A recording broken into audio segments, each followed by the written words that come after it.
Salut les gars. Alors je vous retrouve pour une nouvelle vidéo. Ça fait très longtemps que je voulais la faire, mais j'ai presque officiellement fini ma licence. Il me reste juste un stage, et qui veut dire, enfin licence veut dire beaucoup de travail, partiel, etc. Et j'avais pas le temps pour faire des vidéos, ou en tout cas j'ai pas pris le temps pour le faire. Je vais vraiment me concentrer sur la fin de ma licence, donc je m'excuse de cette longue absence, mais normalement je suis de retour. Voilà. Et deuxième point, je m'excuse pour les voitures qui vont faire que passer, mais je savais pas où filmer d'autres, enfin je savais pas où filmer autrement, parce que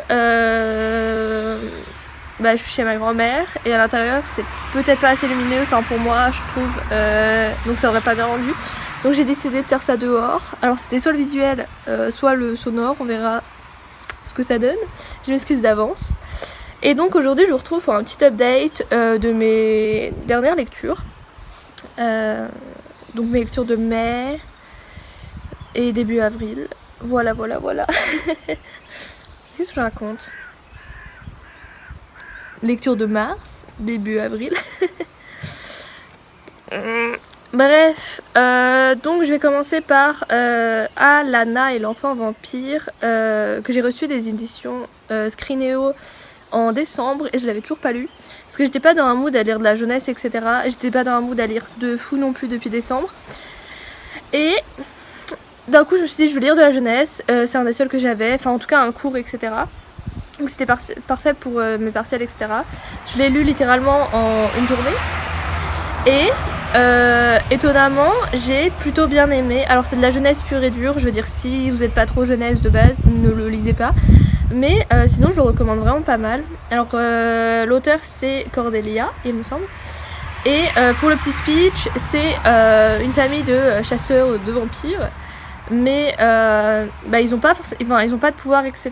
Mais en fait, non, c'est pas des chasseurs de vampires. En fait, ils sont là pour qu'il y ait une bonne entente entre les vampires et les humains. Donc, ils sont là en tant qu'entremetteurs.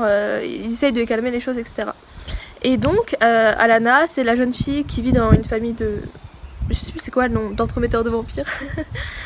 Et donc, elle veut faire des missions, etc. Sauf qu'elle est pas très douée, donc ses parents veulent pas la former plus que ça, etc. Enfin bref, elle veut rencontrer des vampires. Et dans son école, elle rencontre un petit vampire, et il va s'en suivre des aventures, etc. avec lui et tout ça. Et franchement, il est super court, mais ça se lit super bien. Le style de l'auteur, j'ai vraiment apprécié. Et j'avais lu un autre livre d'elle, c'était pas du tout de la jeunesse ni de la fantasy, et j'avais pas apprécié plus que ça comment c'était écrit ici. Mais dans ce livre-là, c'est vrai que j'ai vraiment adoré. Donc voilà, très heureuse de l'avoir reçu, parce que je pense que sinon j'aurais pas forcément acheté, et ça m'a permis de me rendre compte que j'aimais vraiment bien la jeunesse, et que du coup il fallait peut-être que j'en achète un peu plus. Voilà. J'ai pas encore fait d'avis dessus sur Instagram. Enfin là je vais parler de beaucoup de livres, et il y aura pas d'avis dessus encore sur Instagram, mais prochainement. Donc voilà. Ensuite j'ai lu Shiny Broken Pieces, qui est le tome 2 de... Teeny Pretty Things. J'ai trop du mal avec les noms et je les ai pas sous les yeux, donc le 1 était pas un coup de cœur, mais c'était une bonne lecture quand même, et le 2 j'ai pas apprécié. Enfin je l'ai fini, donc ça veut pas dire que c'est une lecture terrible. Le style d'écriture est plutôt pas mal, mais je sais pas, je me suis pas forcément, j'ai en 2 tomes, je me suis pas attachée au personnage. L'histoire, en fait, j'ai l'impression que c'était un peu redondant. Du coup, dans le 2e tome, il y avait rien de fou. Après, moi, je pense que c'est parce que j'aime bien quand il y a de l'action, quand il y a beaucoup de choses, ou quand il y a de la romance pure et dure. Et là, clairement, la romance, elle est SR. Enfin, elle est... on la voit un peu, mais pas énormément. Et du coup, j'étais un peu déçue parce que je m'attendais à ce qu'il y ait une grosse romance, etc. Par contre, je l'ai lu, donc je sais que je peux regarder la série sans problème. Je vais pas être spoilée, etc. Enfin, c'est une duologie, donc j'ai plus rien à attendre. Et même s'il y avait un 3e tome et que c'était une trilogie, je pense que je l'aurais pas lu. Après, je sais qu'il y a beaucoup de personnes qui ont aimé, mais moi, je pense que c'est vraiment pas mon style de lecture. Après, par contre, c'est quand même bien d'être dans l'univers d'une danseuse, etc. Non, parce que, encore une fois, j'ai pas dit de résumé. C'est l'histoire d'une jeune fille noire qui se retrouve dans une école de ballet, et qui est très douée, etc. Mais c'est en train de la jalousie, donc tout ce qui est histoire de complot, etc. dans les écoles de danse. Et ça, j'en avais entendu parler, c'est un fait avéré. Dans les écoles de danse, c'est pas tout calme, tout voilà, c'est la guerre entre les filles. Mais c'est vrai que là, le premier tome, j'avais bien aimé parce qu'il y avait j'étais un peu surprise du fait que ça pouvait être aussi violent que ça.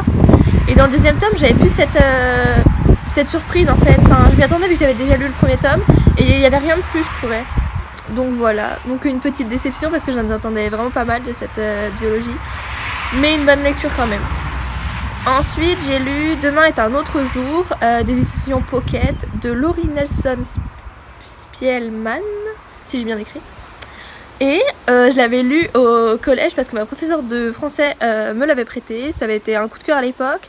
Mais là, ça a vraiment été un énorme coup de cœur parce que je pense que j'ai le recul pour comprendre un peu plus les motivations du personnage principal, que j'ai adoré. Et après plusieurs lectures que j'avais pas forcément aimées, franchement c'était la lecture parfaite. Je suis trop contente de l'avoir lu.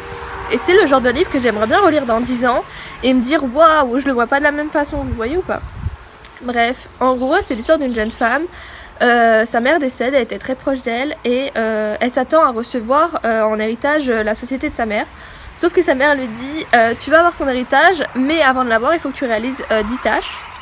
Et en gros c'était les rêves qu'elle avait quand elle était enfant, avoir des enfants, être amoureuse, blablabla.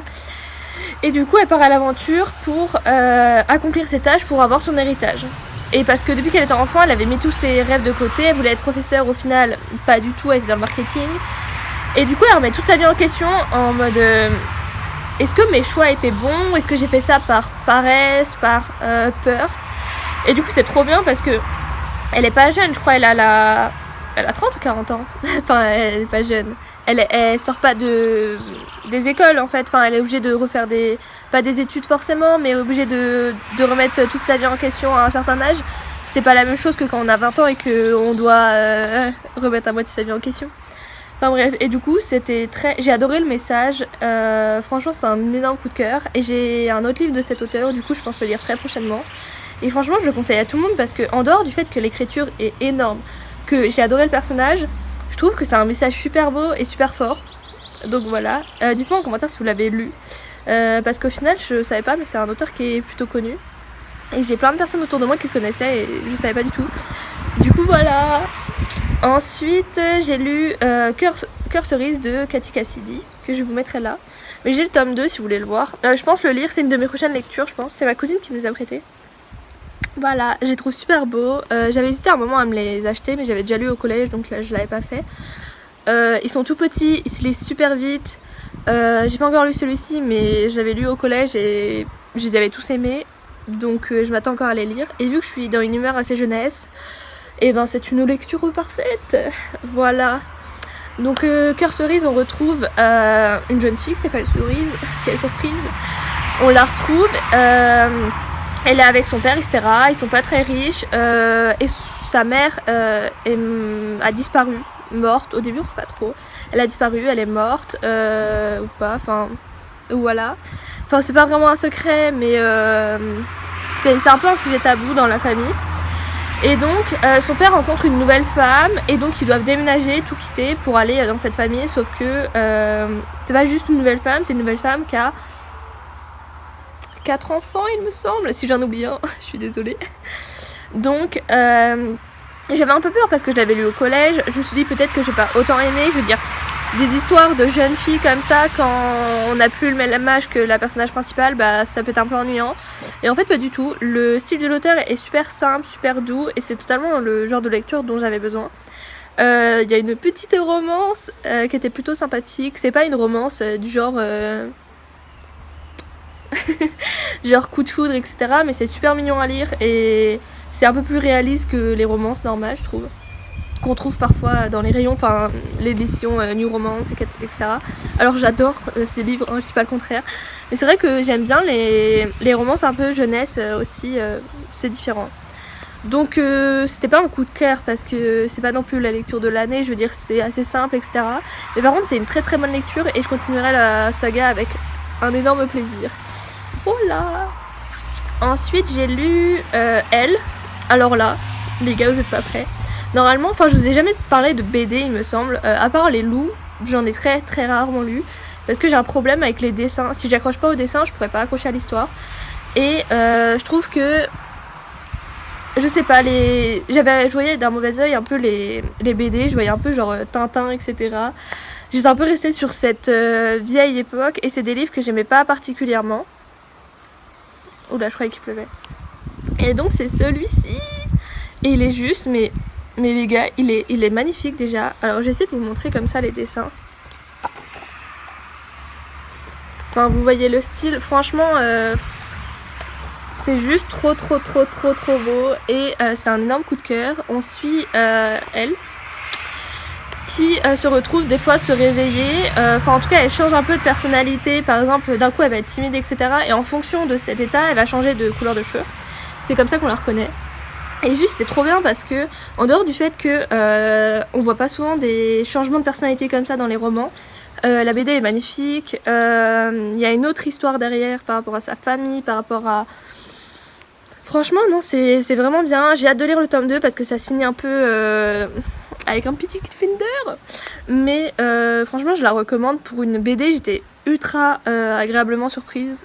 C'est une de mes meilleures lectures, enfin c'est peut-être la meilleure lecture du mois, alors que c'est une BD, alors c'est très surprenant pour moi, mais je le recommande. Et puis pour une BD elle est pas si courte je trouve, on a déjà vu plus court, et niveau qualitatif franchement bah, elle est magnifique.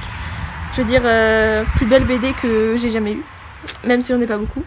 Mais voilà, elle est sortie il y a pas si longtemps, donc on n'en entend pas trop parler en ce moment, ou c'est moi qui vois pas. Mais dites-moi en commentaire pareil si vous l'avez lu, si elle vous tente, et si vous lisez des BD surtout, et sinon si vous en avez à me recommander dans ce style là, un peu dans un spa, enfin avec des beaux dessins, ou juste des BD qui vous ont plu, peut-être que moi ça m'intéresserait, parce qu'au final j'aimerais bien laisser une chance un peu aux BD, parce que les mangas j'en lis, mais je sais pas pourquoi les BD ça m'a toujours freiné, alors c'est peut-être juste moi qui ai fait un blocage. Alors ensuite j'ai lu La voleuse de secrets, que je vais mettre là pareil. Et quand je l'ai lu, j'étais à fond. Je l'ai lu en 2 soirées, j'étais clairement à fond. Et avec du recul, je sais pas si j'ai autant aimé que ça. C'est le genre de livre qui est addictif, c'est trop bien. Il y a de la fantaisie, je sais jamais la différence entre fantastique. Non, c'est du fantastique, bref. Il y a des histoires un peu d'amour, il y a tout ça, histoire impossible. C'est trop bien, t'es dedans. Ça finit. Et je pense que c'est parce que c'est un premier tome aussi, mais j'attends plus. Du coup j'espère vraiment que le tome 2 et 3, je crois qu'il y a 3 tomes, c'est une trilogie. J'espère que les prochains tomes vont pas me décevoir parce que j'en attends beaucoup, parce qu'au final un tome ça suffit pas. Je veux dire, par contre pour un premier tome il y a beaucoup d'action, c'est pas juste de la mise en scène, etc. Enfin mise en place de l'univers. Donc petit speech, c'est, oh là là je sais plus son nom, personnage A qui apprend qu'en fait elle n'est pas véritablement humaine et que y a une prophétie autour d'elle un peu, etc. Et donc c'est un univers où tu peux rentrer dans des... Tu fais des sauts dans un livre qui fait que tu peux te téléporter dans différentes bibliothèques de l'univers, enfin du monde déjà. Et dans ces bibliothèques, il y a des monstres, etc. à combattre. En gros c'est un univers parallèle, mais tu peux y accéder qu'en sautant dans des livres, certains livres à l'aide d'une formule magique qui t'emmène dans des bibliothèques, etc. Et l'univers est super cool, vraiment, enfin je veux dire, bibliothèque, livre, super pouvoir. Moi faut pas m'en demander plus. La perso principale est super cool, les persos secondaires ont l'air ultra intéressants. Mais pareil en fait, j'ai l'impression que c'est un énorme coup de cœur quand je l'ai lu. Et en sortant, l'après coup je me suis dit, c'est pas non plus ouf, je veux dire. Après je me dis que c'est un premier tome. Et en fait je crois que j'ai vraiment peur de lire le deuxième, que j'ai pas encore dans ma bibliothèque, mais passons. Parce que j'ai lu le résumé. Et j'étais pas fan. En fait, j'aimerais bien qu'il y ait plus d'action, que l'intrigue avance de fou, etc. Et on verra. On croise les doigts. Et si vous l'avez lu, dites-moi si faut que je lise le tome 2 ou pas. Ensuite, j'ai lu... Ouais, au final, j'en ai lu pas mal. Hein. Ensuite, j'ai lu quoi? J'ai lu... Bah, j'ai lu rien. Du coup, là, on va passer à mes lectures en cours. Il y en a pas 40 000. J'ai commencé l'abbaye de Northanger de Jane Austen. J'ai plein de livres comme ça, je les ai un peu tous pris. C'est les éditions Cranford Collection, mais c'est les éditions les classiques un peu revisités. Et j'ai lu Jane Austen, les Orgueils et Préjugés. C'est un de mes classiques préférés, vraiment, il est magnifique. Du coup je me suis dit, autant que je parte sur le même auteur. Et je suis à la moitié, j'aime bien. Mais j'aime moins. J'ai l'impression qu'il y a... Enfin, il se passe rien. Voilà, après c'est un classique, hein, mais... Je l'ai mis en pause parce que je pense que j'ai besoin de lecture qui bouge un peu. Et c'est clairement pas ce genre de lecture, donc je le mets en pause. Mais j'aime toujours autant la plume de Jane Austen, c'est pas du tout ça. Je pense que c'est plus que Orgueil et Préjugés, c'est là. Vous voyez pas ma main, bref, là. Et celui-ci un peu moins. Mais après, je suis à la moitié, je me dis qu'il reste encore la moitié pour me convaincre. Et au pire des cas, il y en a d'autres, des Jane Austen, il y en a d'autres, des romans classiques. J'adore les romans classiques, mais je pense que, en dehors du fait que la première partie est un peu ennuyante peut-être, je pense que c'est juste que j'étais pas dans un mood classique. Donc je le mets en pause, le temps d'être dans un bon mood, et de le lire et de profiter de ma lecture. Voilà. Par contre, il est magnifique. Alors, ensuite, là, je suis en train de lire... Oula. Je suis en train de lire Tara et Cal, qui est le tome 12 ou hors série, j'ai jamais su, de la saga Tara Duncan. Alors cette saga, je l'ai commencé par le tome 6 parce que ma meilleure amie m'a dit oui c'est le tome 1, ouais, on y croit. Bref, et donc après, il y a quoi, il y a un an, je les ai tous relus et ça fait minimum 2 ans qu'il est dans ma palle et je les ai jamais sortis. Et je me dis c'est le moment, je suis dans un bon mood. Et c'est quoi ça? Alors, déjà en fait c'est pas du tout une continuation de la fin de la saga un peu, je le vois vraiment comme un hors-série déjà, mais ils sont carrément plus adultes, ils ont des problèmes adultes. Mais il y a toujours cette idée de c'est Tara Duncan et c'est Cal et ça explose de partout et c'est trop bien, il y a des super pouvoirs, des complots, donc ça c'est toujours bien. Le palais d'Aumois m'avait manqué, le Lankovid, tout ça, c'est vraiment un univers qui est énorme. Tara Duncan, je veux dire c'est un monde entier et qui est super bien écrit, et au fil de la saga on en apprend de plus en plus, et je sais pas s'il doit y avoir une suite à Tara et Cal, il me semble que c'est le dernier non, je suis pas certaine, mais franchement je le recommande, je suis à la moitié, mais je sais déjà que j'adore. Alors ce sera peut-être pas un coup de cœur parce que ça reste je sais pas, ce sera pas mon tome préféré par contre de la saga. Il y en a vraiment que j'avais adoré, je saurais plus dire lesquels. Il me semble que celui avec le fantôme j'avais adoré, enfin bref je sais plus. C'est pas mon préféré, mais par contre c'est super cool de les voir plus grands, de voir qu'ils ont des motivations différentes de quand ils étaient jeunes. Alors par contre, à part Tara et Cal, les autres n'ont pas évolué. On en parle que, pour ceux qui connaissent, il y a Fafnir, c'est une naine. Elle a toujours les mêmes motivations, tuer des gens. Elle ne grandit pas. Mais non, c'est super cool de la retrouver et franchement c'est une bonne lecture, c'est détente, ça se lit super vite. Donc voilà. Je sais pas si je vous en reparlerai sur YouTube, je pense que je vous en reparlerai juste dans un post Insta. Mais il me reste quoi? Il me reste un peu moins de la moitié et franchement c'est... Alors on sait un peu comment ça se finit, c'est Tara Duncan, hein, c'est pas le livre le plus surprenant du monde. Mais c'est vraiment pas mal. Est-ce que j'ai vraiment besoin de faire un speech? Allez, alors pour le tome 1 du coup, parce que sinon ça vous spoil de fou. C'est une jeune fille qui est sur Terre et qui se rend compte qu'en fait elle est sorcelière et pas sorcière. Elle a des super pouvoirs, blabla, et en fait on apprend en fait que elle a plus de pouvoirs que la normale. Elle doit aller sur le monde où de base elle est née, qui est Outre-Monde. Non, Autre-Monde. Outre-Monde c'est pour les morts.